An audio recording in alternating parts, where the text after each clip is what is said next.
자, 오늘은 두 개의 강의를 할 겁니다. 사도행전 개론하고 또 사도행전 1장 1절부터 2장 13절까지 내용을 두 개로 나누어서 다뤄드리도록 하겠습니다. 첫 번째 강의는 이제 사도행전 개론인데 평소에 달리 굉장히 제가 이것도 줄였어요. 압축시켜서 꼭 필요한 내용만 다뤘습니다. 4페이지밖에 안 됩니다. 자, 여러분 사도행전 많이 이제 아시고 읽고 또 사도행전에 대해서 남다른 관심도 있고 하신 분이 많이 있습니다. 자, 사도행전이 어떤 책인가요? 한마디로 말하면은 성령 행전이라고요?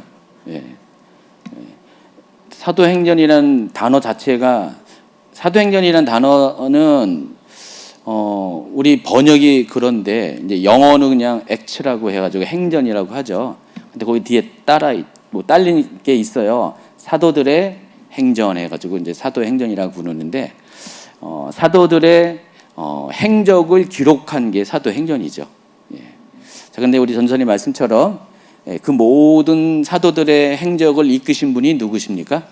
성령 하나님이세요. 그래서 성령 행전이라고도 하기도 합니다. 오늘 이제 강의 중에 이 부분도 분명히 다룰 것이고요. 중요한 것은 사도행전이 만약에 없었다면 어떤 일이 발생했을까? 그거부터 우리가 짚고 넘어가도록 하겠습니다. 만약에 사도행전이 신약 성경 중에 없었다면 어떤 일이 생겼을까? 한번 생각을 해보세요. 그 대답은 사도행전에 있는 내용들을 보시면 압니다. 사도행전 있는 내용이 통째로 사라지는 거잖아요. 그래서 이 사도행전은요, 이 복음서와 또 신약의 서신들을 특별히 이제 바울 서신들을 연결시키는 가교 역할을 합니다. 브릿지 역할을 하는 게 사도행전입니다. 여러분, 복음서는 예수님의 공생의 사역이 종료된 AD 29년까지의 역사를 다루는 게 역사라는 면에서 그때까지의 역사를 다루는 기록이죠. AD 29년에 예수님이 돌아가셨습니다. 그리고 부활하시고 승천하셨죠. 보통 우리가 예수님의 출생 연도를 기준으로 AD와 BC를 나누는데 실제적으로는 예수님은 BC 4년에 출생하셨어요. BC 6년까지 바라보는 분들도 있는데 가장 많은 그 의견의 통일이 BC 4년입니다. 4년에 출생하셨기 때문에 예수님이 30세 즈음에 공생애를 시작했고 3년 정도 공생애를 하셨기 때문에 예수님은 AD 29년에 사역을 마치셨습니다. 공생애를 마치셨습니다. 자, 그러면 AD 29년까지의 역사를 다루는 게 복음서죠. 그리고 신약 성경 중에서 가장 최초로 기록된 게 갈라디아서인데 이게 AD 50년에서 52년 사이예요. 그러면은 복음서의 연대와 갈라디아서 연대가 어떻게 돼요? 한 몇 년 차이 나니까 거의 30년 가까이 차이가 납니다. 그러면은 20년이죠. 20년, 30년이 아니라 20년 가까이 기록의 공백이 생겨버리는 거예요. 그럼 20년 동안에 있었던 하나님이 하신 일이 증발이 되는 겁니다. 그래서 만약에 사도행전이 없었다면은 다음에 두 가지의 중요한 정보들을 우리가 접할 수가 없습니다. 그러니까 예루살렘으로부터 시작한 이 복음이 이방 땅까지 사도행전은 로마까지 이제 전파된 거를 마감하는데 그 로마까지 전파되는 과정이 날아가 버려요. 우리는 알 수가 없습니다. 또 한 가지는 이 신약 성경의 약 절반을 기록한 이 사도 바울이 이방인 교회를 세우는 과정들이 사도행전에 기록이 되었거든요. 그것들이 날아가 버립니다. 이처럼 이 사도행전은 예수님께서 이 승천하신 이후에 오순절 성령 강림 사건을 계기로 교회가 탄생을 하고 또 예루살렘에 시작된 복음이 열방으로 전파되는 과정을 소개하는 것이 사도행전입니다. 사도행전이 어떤 책인 거 충분히 이해하시겠죠? 그래서 이 사도행전이 복음서와 서신서들 중간에 편집되어서 끼어 있는 것입니다. 사도행전의 저자에 대해서는 여러분 어느 정도 이렇게 아시겠지만은 사도행전의 저자는 누가입니다. 누가인데 이 누가는 누가복음의 저자이기도 하죠. 그래서 이 누가복음과 사도행전의 저자가 같아요. 이 저자가 같다는 것을 어떻게 알 수가 있냐면은 이 두 가지의 편지를 받는 수신자가 동일한 인물입니다. 데오빌로라는 사람입니다. 누가복음도 그렇고 사도행전도 그렇고 저자가 누구인지는 직접적으로 언급되지 않았어요. 그렇지만은 우리가 교회사적인 전승이 있습니다. 교회 전통에 내려오는 전승이고, 또 누가복음이나 사도행전, 특히 사도행전 같은 경우는 이 저자가 누구인지를 알 수 있는 그런 내적인 그런 증거들이 있습니다. 말은 안 해도 누가 저자인 것을 알 수 있는 그런 증거들이 있거든요. 내적 증거라고 합니다. 그런 것들이 있어요. 그걸 통해서 누가가 사도행전과 누가복음의 저자라는 것들을 우리는 다 알 수가 있습니다. 그러면서 이제 데오빌로라는 동일한 수신자가 있기 때문에 누가복음의 저자가 누가가 확실하고, 그렇기 때문에 사도행전의 저자도 누가라는 것이 더 확증이 되는 것입니다. 누가복음 1장 3절에 보니까 이 누가복음의 저자가 이런 말을 합니다. 누가복음 1장 3절 4절 읽어주세요. 그 모든 일을 근원부터 자세히 미뤄 살핀나도 데오빌로 각하에게 차례대로 써보려는 것이 좋은 줄 알았노니 이는 각하가 알고 있는 바를 더 확실하게 하려 함이로라. 또 사도행전 1장 1절에도 데오빌로여, 내가 먼저 쓴 글에는 무릇 예수께서 행하시며 가르치시기를 시작하신부터 그가 택하신 사도들에게 성령으로 명하시고 승천하신 날까지의 일을 기록하였노라. 자, 여기 보면은 아주 분명하게 데오빌로라는 동일한 사람이 누가복음과 사도행전의 수신자라는 것을 알 수가 있습니다. 자, 누가복음은 언제 기록이 되었을까? 누가복음의 사도행전의 기록연대요. 근데 사도행전의 기록연대는 누가복음의 기록연대에 많은 영향을 받습니다. 왜냐하면은 누가복음이 기록된 다음에 후속편으로 기록이 되었기 때문에 누가복음이 먼저 기록되고 사도행전이 그 다음에 기록이 되어 있습니다. 누가복음과 시간 차이가 크지는 않은 것 같아요. 연속으로 어쩌면은 이 누가복음을 기록한 다음에 사도행전을 곧바로 기록하겠다는 그런 나름대로의 스케줄을 가지고 이 두 개의 서신이 기록되었을 가능성이 많이 있습니다. 그러니까 이 두 개의 서신이 갭이 그렇게 크지 않는다는 것입니다. 그래서 사도행전의 기록연대를 알기 위해서는 누가복음의 기록연대를 먼저 알아야 되는데, 누가복음 대략적으로 60년에서 70년 사이에 기록된 것으로 추정됩니다. 자, 이 대목에서 왜 그러는가 이런 것을 설명을 해야 되는데 이런 건 안 하겠다는 거예요. 시간 조절을 위해서. 그냥 답만 이야기합니다. 예전 같으면 제가 여러 가지 가능성을 이야기했는데 이제부터는 그냥 무조건 여러분 그냥 드시기 바랍니다. 따지지 말고 드시기 바랍니다. 60년대에서 70년대 사이에 누가복음이 기록됐고 사도행전도 마찬가지로 그 시기에 기록되었을 것입니다. 실제로 사도행전은요, 바울의 1차 로마 투옥 사건을 끝으로 기록이 마감이 돼요. 그러니까 사도행전 28장 30, 31절을 한번 읽어보세요.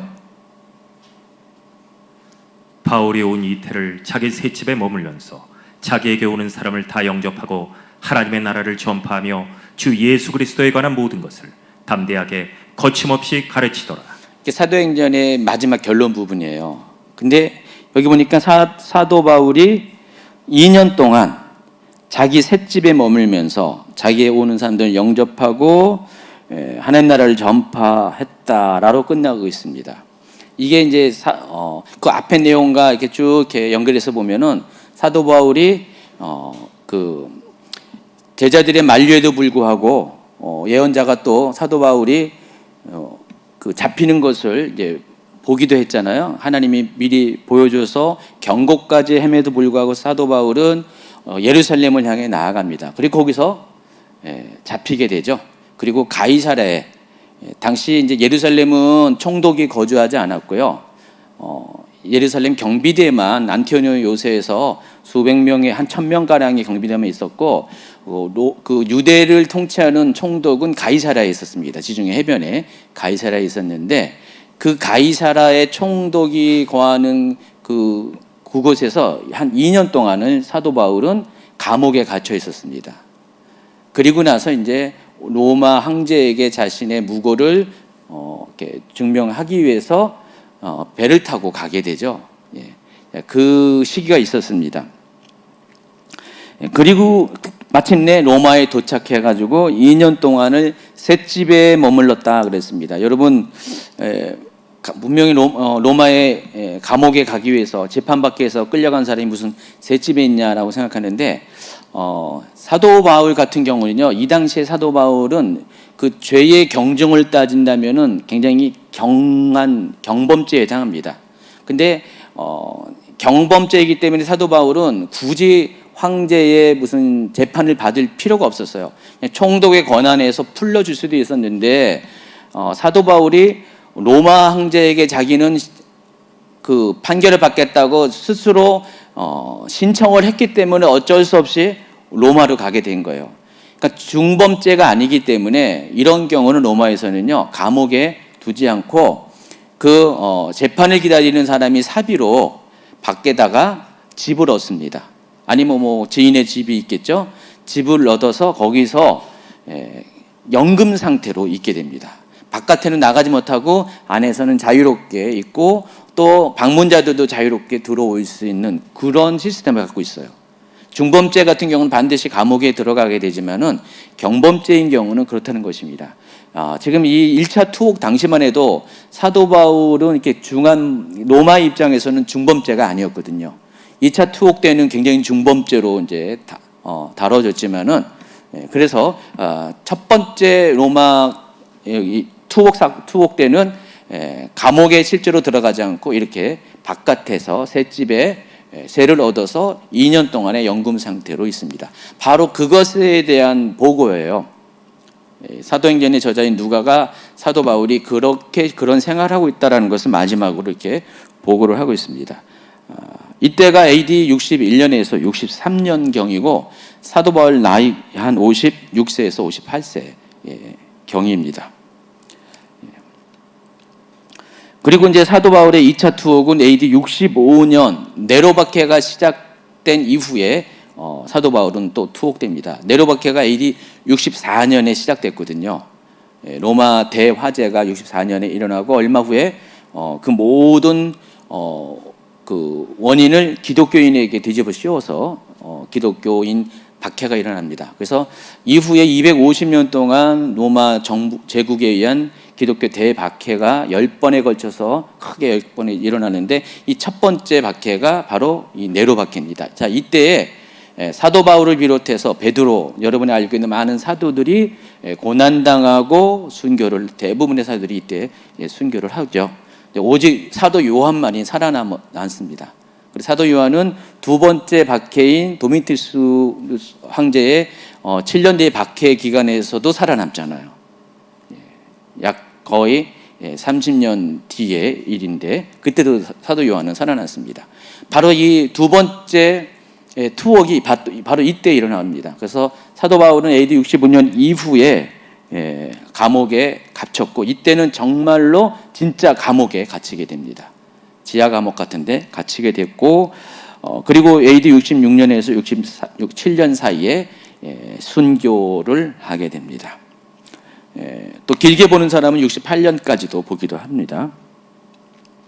자, 그런데 사도행전에는 1차 투옥에 관한 이야기는 나와 있잖아요. 좀 전에 읽어드린 것처럼 28장 30, 31절에 1차 투옥에 관한 것은 나와 있는데 2차 투옥에 관한 내용은 없어요. 이 말은 뭐예요? 지금 이 사도행전이 1차 투옥은 지나고 2차 투옥이 있기 전에 그 중간 어느 시기에 기록이 되었다는 것입니다. 자, 그럼 좀 더 우리가 더 구체적으로 이야기하면은 AD 63년에서 65년 사이에 기록됐을 가능성이 많다로 볼 수가 있습니다.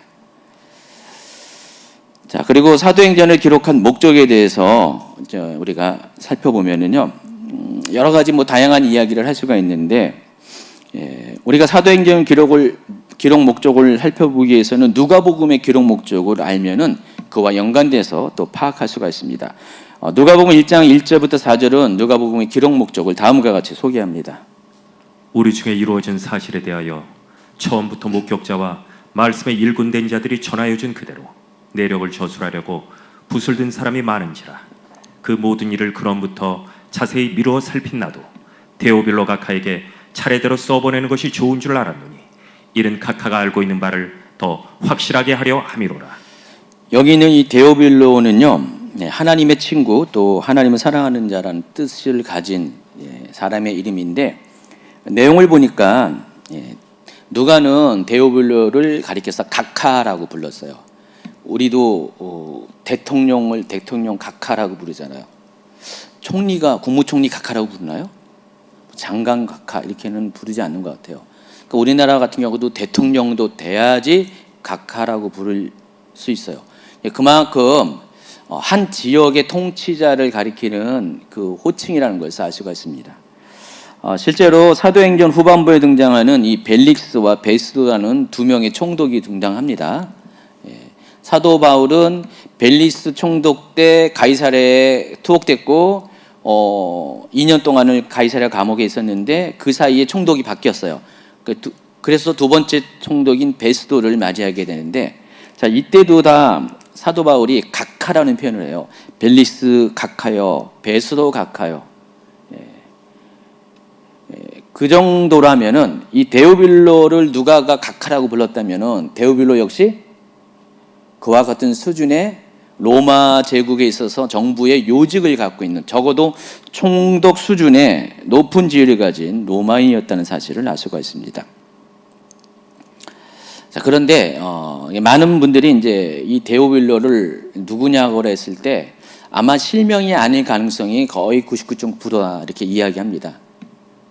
왜냐하면은 실명을 썼다가는 이때 당시에 이제 기독교 박해가 막 본격적으로 로마 제국 안에서 일어나고 있는 시기에 실명을 썼다가는 발각이 되잖아요. 그래서 보안상 가명일 수가 있고, 또 어쩌면은 이 데오빌로라는 그 이름 자체가 의미하는 아까 뜻이 있죠. 하나님의 친구, 하나님 사랑받는 자랑 이런 뜻인데, 이건 아마 이 사람이 예수님을 믿고 난 다음에 지어진 좋은 의미에서 별명일 수도 있다라는, 기독교적인 이름일 수가 있다, 이렇게 보기도 합니다. 본명은 아닐 가능성이 엄청 크다는 것입니다.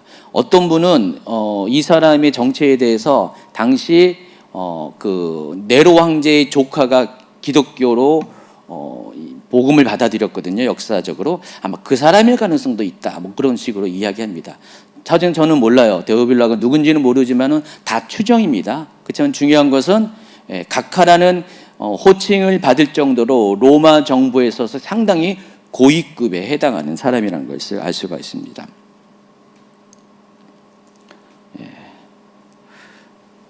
자, 그런데 그 사람이 예수님을 믿긴 믿었는데, 복음을 접하긴 접했는데, 어떤 단편적인 복음, 조각에 불과한 예수님에 대한 정보를 갖고 있을 가능성이 많은 것 같습니다.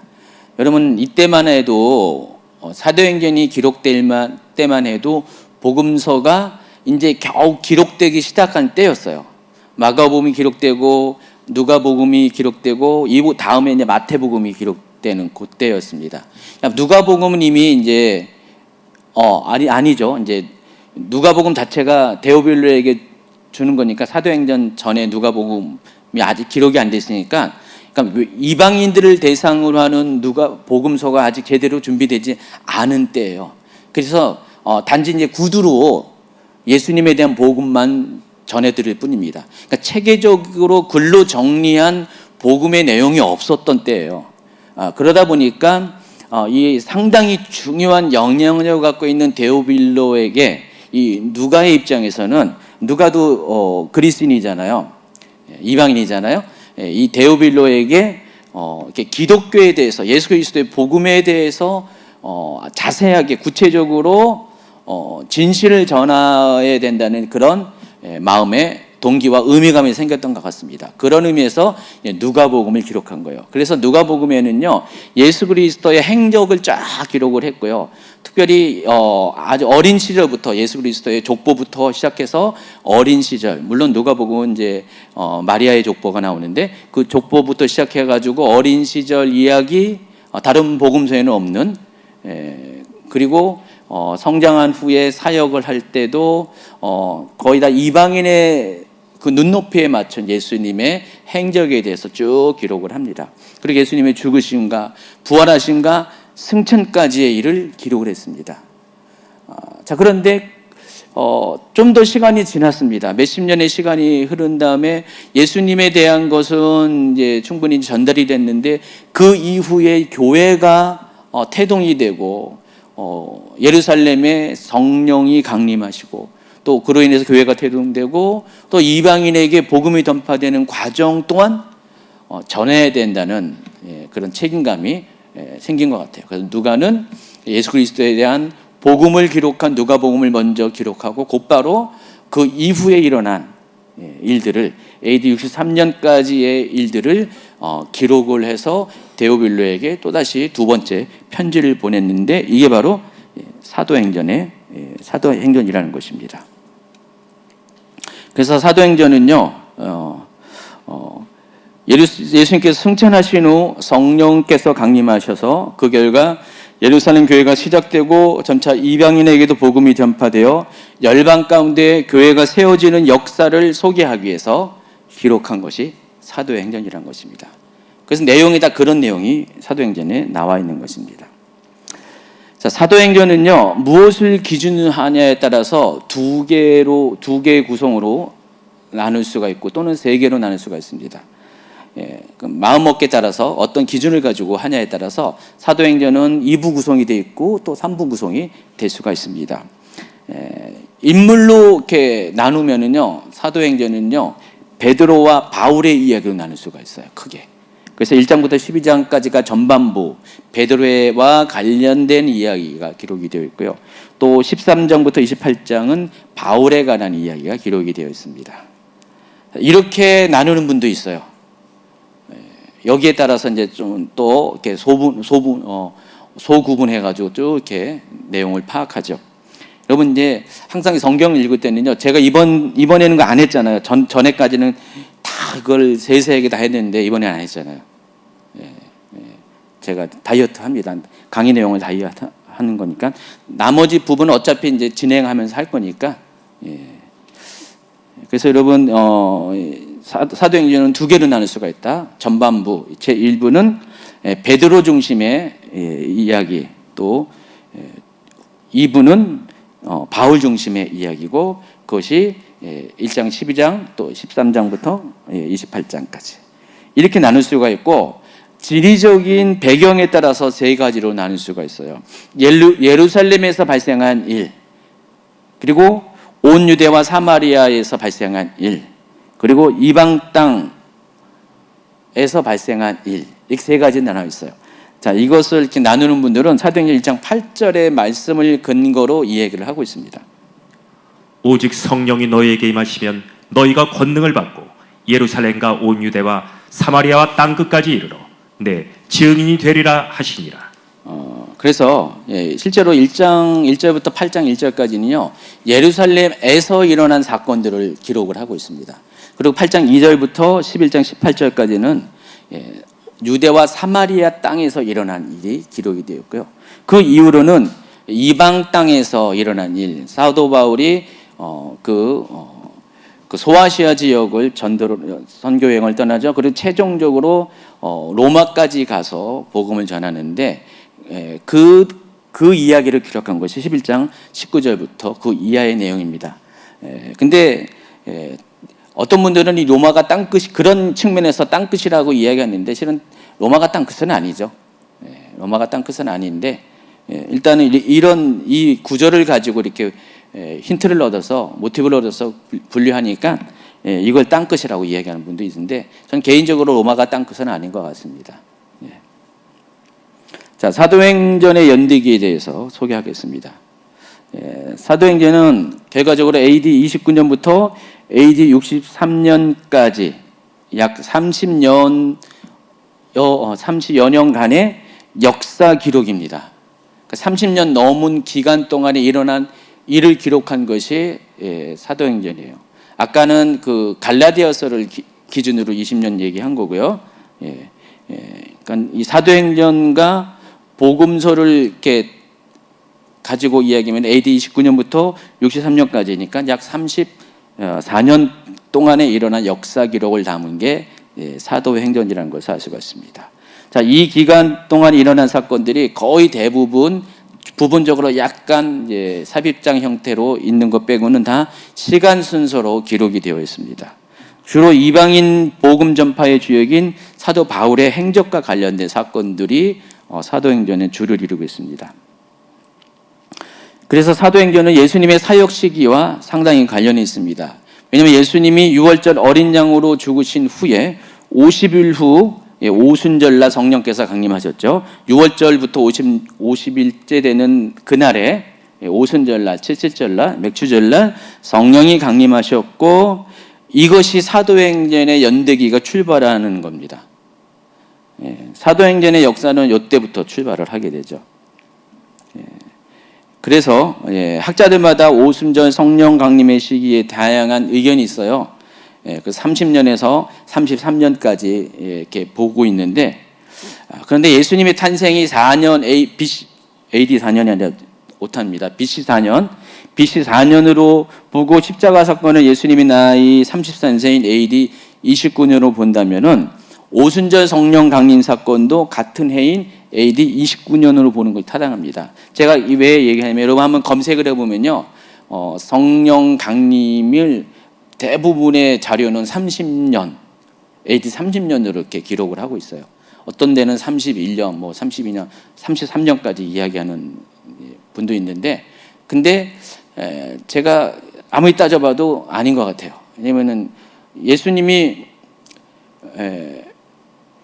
6월절 어린 양으로 돌아가시고 50일째 되는 게 오순절인데 그날 성령이 강림하셨기 때문에 그러면 AD 29년이 맞죠. 근데 30년이 왜 계산이 되는지 저도 이해를 못 하겠는데 그냥 그렇게 많이 기록이 되어 있더라고요. 이해 못지않게 중요한 기준 중에 하나가 바울의 회심 시기인데 이것도 마찬가지로 여러 가지 이제 의견들이 많이 있습니다.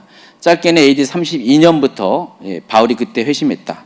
어떤 사람은 33년, 35년, 가장 늦게는 40년까지도 이야기하는데 저는 이제 AD 32년에 사도 바울이 회심했다고 보는 그런 관점에서 그런 기준을 가지고 연대기를 좀 이렇게 구성을 해드리겠습니다. 참고로 사도 바울은 AD 5년에 태어났습니다. 길리기아성, 소아시아에 있는 길리기아성 다소라는 곳에서 다소것이 출생했다는 거 아시죠? 자, 사도행전의 주요 사건의 연대기를 이야기하겠습니다. 이 연대기는 정확한 건 아니에요. 몇 가지는 정확한데 몇 가지 사건은 정확하게 맞아요. 근데 더 많은 사건들이 그 앞뒤로 오차가 있습니다. 오차가 있다는 것을 감안해서 목사님 내가 인터넷 봤더니 목사님 얘기랑 다른데요 라고 하는 분이 아마 분명히 여러 분 계실 거예요. 다 달라요. 근데 몇 가지는 다 똑같이 얘기해요. 근데 여기서 거의 3분의 2 이상은 1, 2년의 시간차가 존재한다는 사실을 전제하고 들으시기 바랍니다. 아까 말씀드린 것처럼 AD 29년에 예수님이 죽으시고 부활하시고 승천하셨어요. 그리고 나서 얼마 후에 성령이 강림하셨기 때문에 두 번째 강의에서 이야기하자면은 예수님이 승천하신 후 8일째 되는 날에 성령이 강림하셨습니다. 그래서 그때가 오순절이거든요. 그래서 성령 강림은 AD 29년이 제 생각에는 맞는 것 같아요. 30년은 아닌 것 같습니다. 자, 성령 강림이 있고 그 해에 바로 성령 강림과 동시에 오순절 성령 강림 사건과 동시에 교회가 부흥했잖아요. 교회가 부흥하고 곧바로 찾아온 것이 박해잖아요. 예루살렘에서 기독교인에 대한 박해가 일어났고 그 박해의 결과 스데반 집사가 순교합니다. 그 내용이 7장에 기록이 되어 있어요. 이게 같은 해입니다. 그리고 8장으로 넘어가면은 예루살렘 교회가 박해가 있고 디아스포라가 시작됐고 복음 전파가 이제 이방으로 향한 복음 전파가 이제 처음으로 발걸음을 띄게 됩니다. 그리고 32년경에 바울의 회심이 있습니다. 다메섹으로 가는 그 도로에서 예수님을 만나고 바울이 회심을 하게 됩니다. 그리고 바울은 35년경에 예루살렘을 1차로 방문을 하게 됩니다. 지금 옆에 이게 조그맣게 가로해놓고 파란색으로 칠한 게 관련된 해당 성경 구절입니다. 범위입니다. 그리고 41년경에 이방인 고넬료가 회심을 했고요. 또 44년경에 요한의 형제 야고보가, 예수님의 제자 중에서는 여러 명의 야고보가 나오잖아요. 야고보가 순교를 했고요. 최초의 순교자입니다. 그리고 42년경에 예루살렘과 이 팔레스틴 지역에 대기근이 일어났고, 바울이 이 고생하는 이 예루살렘 교회, 모교회죠. 이 교회를 돕고자 안디옥 교회에서 연보, 구제헌금을 모아서 그 바나바와 함께 대표가 되어서 이제 두 번째로 예루살렘을 방문하게 됩니다. 그리고 나서 47년부터 48년까지 바울의 제1차 전도 여행이 갈라디아 지방을 중심으로 이제 벌어지게 됩니다. 그리고 나서 이제 AD 49년에 예루살렘 공의회가 열리게 됩니다. 이방인에게 복음을 전하는 것에 대해서 옳은가 틀린가를 확인받기 위해서, 또 더불어서 이방인은 그 율법을 지켜야 되는가 말아야 되는가 이것을 검증받기 위해서 또 안디옥 교회는 두 번째로 바울과 바나바를 이때 여기 파송을 하게 되죠. 그래서 바울은 공식적 세 번째로 예루살렘을 방문하게 됩니다. 이 내용이 15장이에요. 그래서 AD 49년의 예루살렘 공의회는 어느 누구도 이견이 없이 다 49년으로 보고 있습니다. 그리고 공의회가 있은 후에 사도 바울은 또다시 두 번째로 전도 여행을 떠나는데, 앞서 1차 전도 여행에 갔던 지역을 재방문하고 범위를 조금 더 앞으로 전진시킵니다. 그리고 2차 전도 여행에 돌아오자마자 항상 기착지는 돌아오는 곳은 안디옥 교회입니다. 시리아에 있는 안디옥 교회입니다. 그리고 나서 53년부터 56년까지 제3차 전도 여행이 시작되고, 이 3차 전도 여행 때는 좀 더 멀리 가죠. 그래서 그 유럽까지 진출을 하게 됩니다. 그리고 이제 사도 바울이 3차 전도 여행을 돌아오자마자 예루살렘에서 체포되고 2년 동안 가이사랴에서 투옥 생활을 하고, 그리고 로마로 이송이 됩니다. 이때 여러 가지 사건이 많이 있었죠. 그리고 AD 61년부터 63년까지 로마에서 가택 연금 상태로 1차 투옥을 당하게 됩니다. 여기까지가 사도행전에 나와 있는 주요 사건들입니다. 그래서 앞으로 이제 여러분이 이제 사도행전 강해를 하면서 제가 이렇게 찝어준 이걸 중심으로, 물론 안 찝어준 것도 있지만은 이걸 찝어준 중심으로 설명을 드리겠습니다. 주요 사건들입니다.